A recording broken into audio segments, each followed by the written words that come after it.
کہ شادی سے پہلے غلط ریلیشن رہا ہو اس وقت خون نکلتا ہے۔ تو شادی کی پہلی رات جب، چلیے پہلے آپ کو بتا دیتا ہوں کہ پردہ بقارت کسے کہتے ہیں۔ السلام علیکم ورحمۃ اللہ وبرکاتہ۔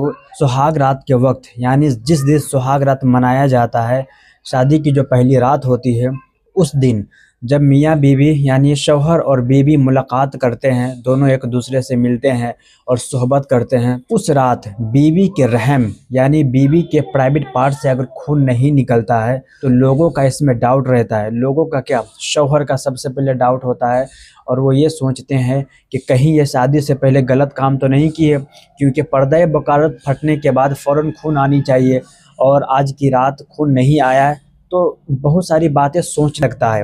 مرد کے بارے میں بول رہا ہوں کہ پردہ بقارت کیوں نہیں پھٹا، خون کیوں نہیں نکلا، کیا ریزن ہے، کیا ریزن ہو سکتے ہیں۔ تو چلیے پہلے آپ کو بتا دیتا ہوں کہ پردہ بقارت کسے کہتے ہیں۔ پردہ بقارت یعنی اس حصے کو بولتے ہیں، یعنی جس وقت صحبت کی جاتی ہے نا، تو پہلی بار وہ مقام پھٹتا ہے۔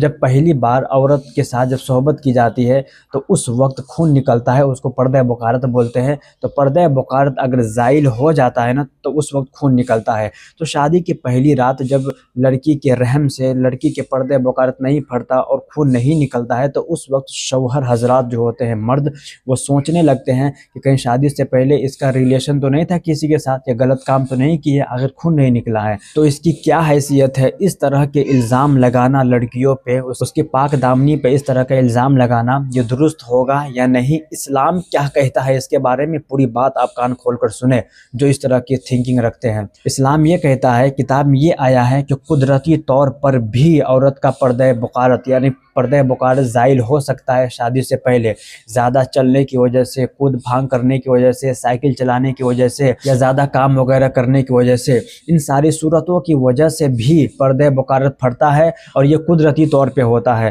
تو یہ کتاب میں ہے کہ قدرتی طور پہ پردہ بقارت پھٹ سکتا ہے، اس کا خون پہلے ہی نکل چکا ہوتا ہے۔ تو شادی کی پہلی رات اگر خون نہیں نکلتا ہے تو آپ پہ کوئی حق نہیں ہوتا کہ آپ اس پہ الزام لگائے، اس کے بارے میں غلط سوچے کہ شادی سے پہلے غلط ریلیشن رہا ہوگا اس کا کسی کے ساتھ اور غلط کام کی ہوگی۔ اس طرح کے تھنکنگ جو ہے نا، غلط لوگ ہی سوچتے ہیں، بالکل مت سوچے، اور یہ کم علمی کی بنا پر ہوتا ہے۔ کاش اگر آپ علم حاصل کیے ہوتے اور پتہ کیے ہوتے کہ کیا ریالٹی ہے، کیا صحیح ہے، تو آپ اس طرح کی بات نہیں بولتے۔ بغیر معلوم کیے، بغیر جانے اگر کسی پاک دامن عورت پہ الزام لگاتے ہیں تو آپ کو گناہ ہوگا۔ اس طرح کی بات آپ کو نہیں سوچنی چاہیے، آپ کو پوزیٹیو تھنکنگ رکھنی چاہیے۔ میری دعا ہے کہ اللہ تعالی ہم لوگوں کو اس طرح کی غلط فہمی اور غلط تھنکنگ سے بچائے۔